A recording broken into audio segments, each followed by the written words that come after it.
Assalamu alaikum and welcome to Islamic Audiobooks collection and our new read, The Crusades Through Muslim Eyes.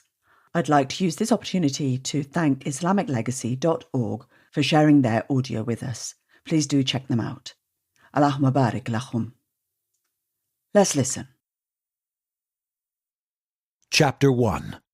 Jerusalem Burns.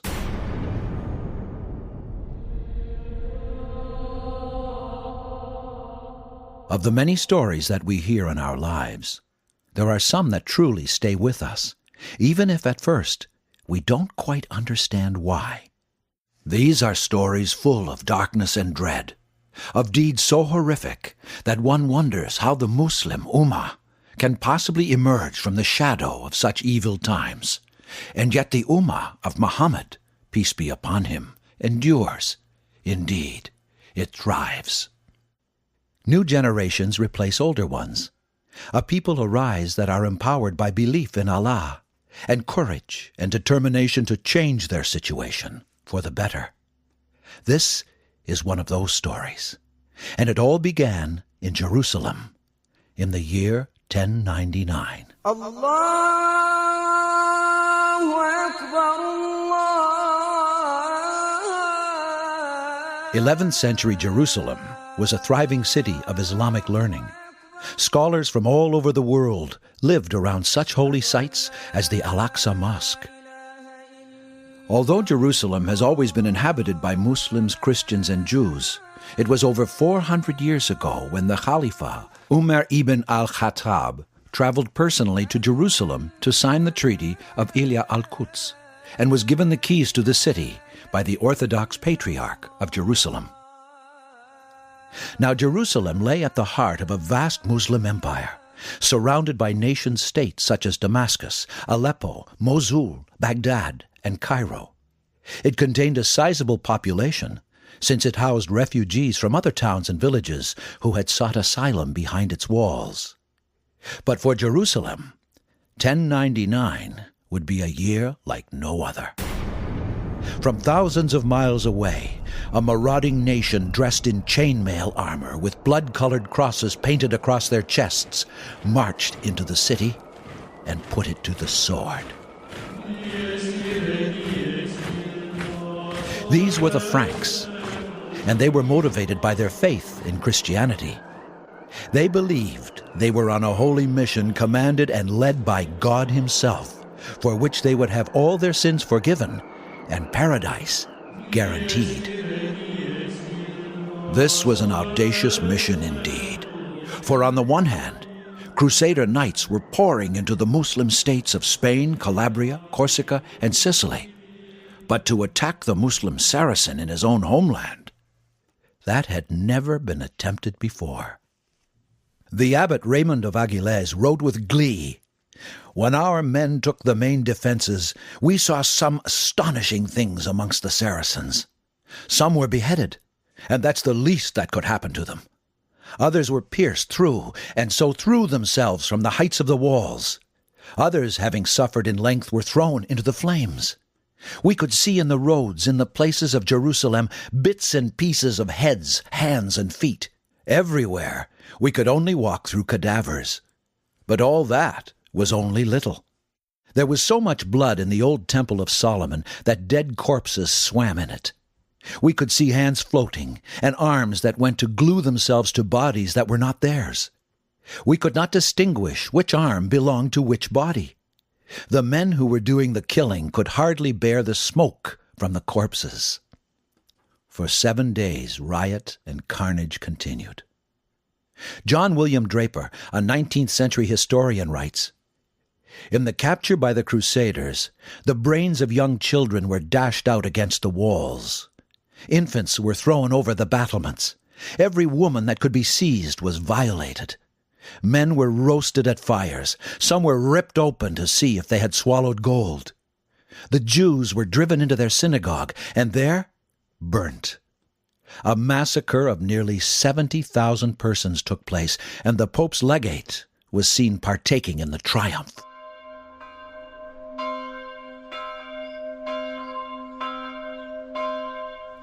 Of all the learned men and scholars that came to Jerusalem from the Muslim world, none escaped with their lives. Al-Rumayli, the most celebrated Palestinian muhaddith of his age, was stoned to death. Such was the carnage when Fulcher, the Christian chronicler, visited Jerusalem in 1099, 5 months after its capture. He was disgusted by the stench of death inside and outside the city walls. To complete their deeds, the Crusaders desecrated the Al-Aqsa Mosque. Pigs were installed in the mihrab, and a church was erected in place of one of its oratories. Unlike the conquering Muslims of the past, these holy warriors raped Jerusalem with a savage bloodlust. But the Muslim does not find satisfaction in blaming others for his own misfortune. Responsibility for the safety and security of the Muslim people lies solely with themselves.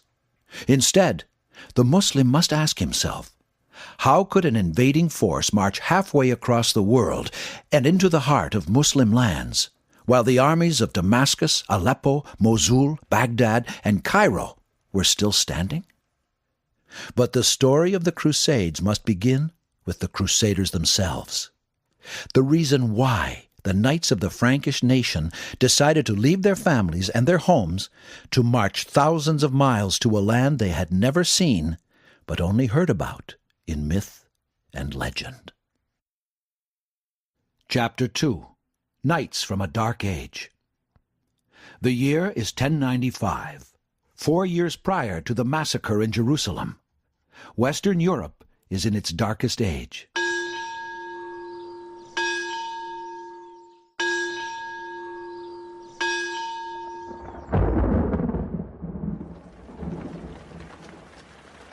Life is miserable for the common man who slaves away on the land in service of the lords. He is condemned to living in smelly rags, his hair long and matted, filled with lice, his face scarred by pox, and his body covered with grime. Home is a one-room hovel constructed of wood or sod with earthen floors, no windows, and a simple hole in the roof for smoke to pass. Food is moldy bread, and on occasion rancid pork from a garbage-eating pig that might roam the streets. Life, death, and all bodily functions are open for all to see. Not many survive birth to experience life, and fewer survive life to die of old age. Europe lived by a feudal system where the lowest class of citizen was the common man tied to the land. Above the commoner were the barons or lords that owned the land, the source of all wealth. The most powerful lord of all was the king. An intricate system of loyalty between lords and kings maintained the balance of power in the land. But even with a ruling king, law and order was not centralized. It was up to the lords to protect their land against other lords and wandering barbarians. To fill this need, lords and barons employed a warrior class known as the knights to fight in their armies, guard their castles, act as messengers or ambassadors, and serve on councils. They were trained from an early age to wield the sword, lance, and shield, and to ride on horseback wearing heavy armor wrought from iron. The knight was under his lord's protection, both legally and militarily. Whenever there was a battle, and frequently lords were at war with each other, he would combine with other knights to form a formidable fighting force. During the Dark Ages, violence was the norm. Lords fought each other for land and wealth incessantly, while barbarians, brigands, and thieves were a constant threat. The smell of death was everywhere. Needless to say, this part of the world could be a violent and miserable place to live.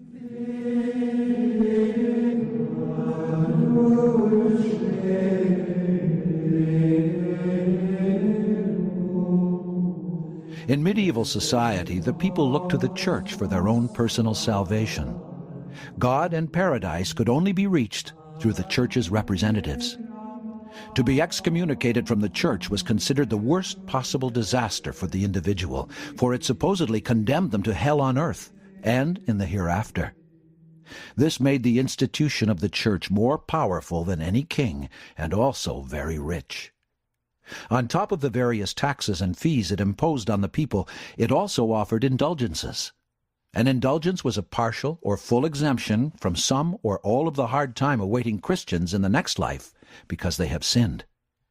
Indulgences were offered by the Church in exchange for donations, but also for other acts of service to the Church.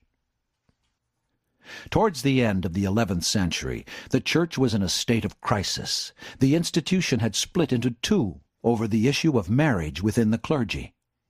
The gulf between the western half and the Orthodox eastern half was widening. Further, the right to appoint the Pope became an issue of contention between the Church and the state. In fact, the situation was so grave that at one time there were 3 different popes. At the same time, the ongoing war between Muslims and Christians in Spain and North Africa had taken a turn for the better. News of a number of Christian victories was filtering in. The ruler of the Byzantine Empire and the protector of the Eastern Church sent a message seeking help after a series of defeats to the Muslim Seljuk Turks. An opportunity presented itself. Pope Urban decided that it was time to pursue the Muslim Saracens in their own homeland. He would demonize the Muslims with untruths, and he would call upon the Christians to rid the infidels from the Holy Lands. In Clermont, France, 1095, he addressed thousands of noblemen, knights, and commoners, calling upon them to take arms against the demonic Saracen foe. From the confines of Jerusalem and the city of Constantinople, a horrible tale has gone forth, and very frequently has been brought to our ears, namely, that a race from the kingdom of the Persians, an accursed race, has invaded the lands of those Christians, and has depopulated them by the sword, pillage, and fire. When they wish to torture people by a base death, they perforate their navels and drag. What shall I say of the abominable rape of the women? To speak of it is worse than to be silent. Oh, what a disgrace if such a despised and base race, which worships demons, should conquer a people which has the faith of omnipotent God, and is made glorious with the name of Christ. The incentives were great for the Crusaders. They would be given full indulgences. The riches of the East would be at their feet, and a chance to escape the wretched conditions they lived in to the land of milk and honey. The message was relayed to every village in Europe. Princes, lords, knights, priests, peasants, women, and children responded in droves. Their aim was to annihilate Muslim existence in the East. Wearing the Crusader cross and shouting, "God wills it," they marched toward Jerusalem, blinded by their newfound religious zeal. Chapter 3. Clash of the Titans. Scarcely a year had passed following Pope Urban's speech when the news of the arrival of a very large Christian army began to trickle in.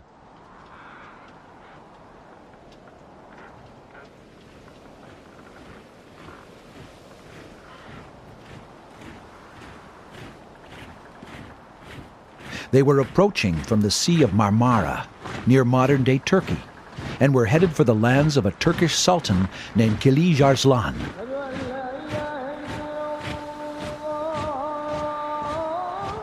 Not yet 17 years old, this slanty-eyed Turk prepared for the worst. He cast an intricate web of scouts and spies to report on the movements of this new Frankish enemy. But his intelligence reports were painting a strange picture. Although this army numbered several thousand, the majority were women, children, and old people dressed in rags. Only several hundred knights accompanied by foot soldiers posed any real danger. But Kilij Arslan took no chances. He conceived a plan to divide and conquer the invaders. First, he would trap a party from the Frankish army in a local fortress with no access to water. To save their comrades, the remaining part would be lured into the open. There his horse archers would be devastating. The plan was a resounding success. The Christian army was decimated, and Kilij Arslan hardly suffered any losses of his own. So intoxicated was the Turkish emir by his own success that when the Franks returned the following year in greater numbers, he refused to be distracted from fighting his traditional enemy, another Turkish emir named Danishmend. It wasn't until the Crusaders reached the capital city of his empire that the picture became horribly clear. The new force was not a band of tattered villagers, but thousands of heavily equipped knights, accompanied by Byzantine soldiers of the Greek emperor Alexius Komnenos. What was to be done now? After days of intense talks with his most trusted emirs, Kilij Arslan approached Danishmend. Unlike most of the other Turkish leaders who were illiterate, Danishmend was reputed to have been extremely knowledgeable and well-versed in the various branches of learning. Hence his title, Danishmend the Wise. It must have been tempting for Danishmend to leave his sworn enemy to face the Crusaders on his own, but in a move that was truly extraordinary for that time, he agreed to make a public declaration of jihad, calling all Turks to unite against the invasion army. Thus began the first crucial battle between the Muslims and the Crusaders. Having taken Nicaea, the Crusaders continued further south into the heart of the Turkish Empire. Kilij Arslan began to shadow the Crusader army. His scouts reported that they were heading toward the city of Dorilium. The Sultan knew this section of the road narrowed as it wove its way through a shallow valley. This was the perfect site for an ambush. The Muslims hid behind the hills, occupying the high ground with the sun behind them. Two key advantages that would leverage the battle in their favor. They were ready to pounce on their prey. The sun had barely risen from behind the hills when the order to attack was given. The tactics of the Turkish warriors were well practiced. After all, they had assured their military supremacy in the Orient for half a century. Their army was composed almost exclusively of lightweight horses mounted by expert archers. They would draw near the enemy, unleash a flood of deadly arrows, and then retreat briskly, giving way to a new row of attackers. A few successive waves usually sufficed to bring their prey to their death agony. Only then would they unsheathe their swords and pursue their enemy on foot. But there was something different about this battle. The young Sultan watched anxiously from his observation post as he noted that the tried-and-true Turkish methods lacked their usual effectiveness. Even though the Crusaders were slow and clumsy compared to his cavalry, they wore very heavy armor that covered their entire bodies, and sometimes those of their horses as well. This armor protected them from the hail of arrows that would have annihilated any other enemy. The knights stuck together, and on occasion, they would charge into the midst of the Muslims with terrific momentum, and when they charged, none could stand in their way. After several hours of battle, the Turkish archers had inflicted many casualties, especially among the foot soldiers, but the bulk of the Frankish army remained intact. Should they engage in hand-to-hand combat? Kilij Arslan was unsure. That seemed risky. During the many skirmishes around the field of battle, the Turkish horsemen had difficulty holding their own against these virtual human fortresses. Should the phase of harassment be prolonged indefinitely? Now that the element of surprise had worn off, the initiative might shift to the other side. Some of the emirs were already counseling retreat when a cloud of dust appeared in the distance. A fresh Frankish army was approaching, as numerous as the first. The Turks had only been fighting the forward guard of a much larger army.